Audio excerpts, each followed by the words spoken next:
Le retour des conflits de haute intensité, la multiplication des espaces de confrontation et l'accélération des ruptures technologiques imposent une transformation rapide des capacités militaires. La supériorité opérationnelle repose plus que jamais sur la capacité à anticiper, à innover, à expérimenter et à intégrer rapidement de nouvelles solutions au plus près des besoins opérationnels. Pour atteindre cet objectif, les équipes de la DGA et de la Marine nationale, accompagnées par l'Université de Toulon, testent et expérimentent tout type d'innovation avant leur mise en service opérationnel. À l'Université de Toulon, dont les capacités de recherche ont été initiées dès 1968 pour répondre aux besoins du ministère des Armées, les ingénieurs analysent les données recueillies en bassin à houle, où les premiers prototypes du système stoïque d'Astraea Marine sont testés. C'est une étape majeure de son développement avant les essais à la mer de cette plateforme de lancement de drones. En rade de Toulon, les équipes de la DGA, soutenues par la Marine nationale, préparent et réalisent une campagne d'essais à la mer. L'objectif est de valider l'intégration de systèmes industriels dans un environnement opérationnel. Elister vient présenter Chronos, son drone de surveillance filaire. Les essais de qualification évaluent sa capacité à suivre une embarcation en mouvement.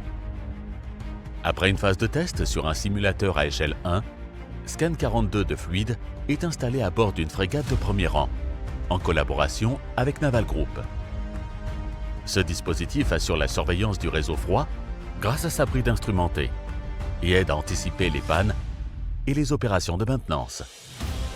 Lors d'une session d'entraînement, le service armes de la frégate évalue le drone de surface Romata Tahiti comme cible. Ce drone peut aussi servir de munition téléopérée offensive.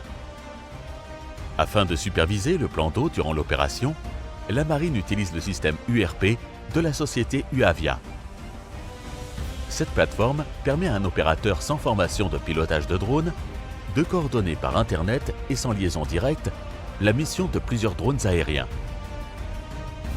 En parallèle, les experts qualifient la version haliotide du planeur sous-marin Sea Explorer 1000M d'Alcimar, équipé du capteur vectoriel de Sercel. Pour éprouver les capacités de détection spécifiques de cet équipement, les opérateurs d'essai de la DGA mettent à l'eau différents mobiles sous-marins. L'intégration fonctionnelle, de bout en bout, dans l'environnement du navire est aussi validée.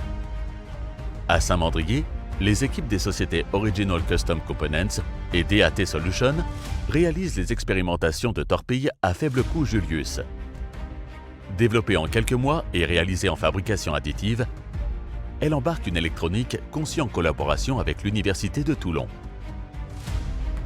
Les essais permettent de vérifier son comportement en environnement réel et le bon fonctionnement du filoguidage assuré par la bobine de fibre optique AirBob de la société Sediati. La mise en service rapide de ces équipements est rendue possible par le travail en équipe intégrée entre chercheurs, industriels, DGA et marins. C'est la clé du succès pour assurer agilité et réactivité face à l'évolution des menaces.